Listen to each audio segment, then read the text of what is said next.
like, what about the music scene being behind there, and now that you've grown and gotten there, what have you recognized that's different than what you expected?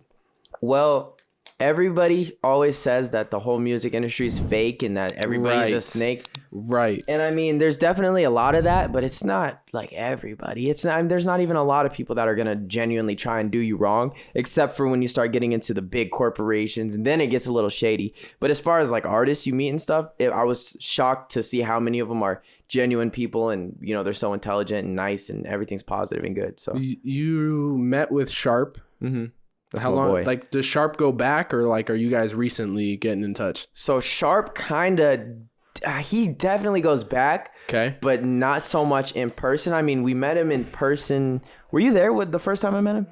So that was over a year ago, just a little over a year ago. I met him in person, and since then we've linked up multiple times. That's one of my best friends. Right. You know, but we met. I was a fan of his because he was doing the YouTube thing, and it was right before he blew up.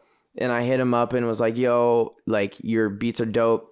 You should try making music, blah, blah, blah." And we figured out some little stuff. And we actually did have a song together like 3-4 years ago that never came out. But we were just kind of working on the whole music thing in general. And I was mixing his, you know, the record that we had together and stuff. And we were talking about it. And then we built that relationship. And then he reacted to one of my songs shortly after that. Got you. And that was the Kaioken times 20 flow song. And that song went from 400 plays to now 3 million. And that song caught traction from that reaction. Is that the one where you're out like by the Tom's Thumb trailhead, like rapping? No, that was a different song. I'm thinking of a different one. No, yeah, there was one where you had like a Yeti mic popped up. You had your backpack on. You did it out by the trailhead. Yeah, no. So that one, that's the that song. Actually, the producer of that song took it off SoundCloud. So fuck shit. That guy. It's still on YouTube. So not fuck that guy. Don't take it down. But but that kind of came from me just like rapping stupid shit, and that got reacted to by another dude named Pat Ryan a little bit before the Sharp reaction. Right. And that one got like 20K, and that was my first time getting 20,000 plays, which was like crazy at the time for me. So so Sharp. Mm-hmm. Who are some other people that Quideka, you know? Quideka, boy, right? You, know you fuck with Quideka. Yeah, he's that track you two were on was fucking hard. Thank you, I appreciate it. Which one, the Schoenberg or the No Deal? Because No Deal is the one that I heard. I don't know if I've heard Schoenberg. I heard that's the one where you guys were like throwing paper around in the office. Yeah, I heard both of them. Both of them hard as fuck. Thank you, appreciate it. Yeah.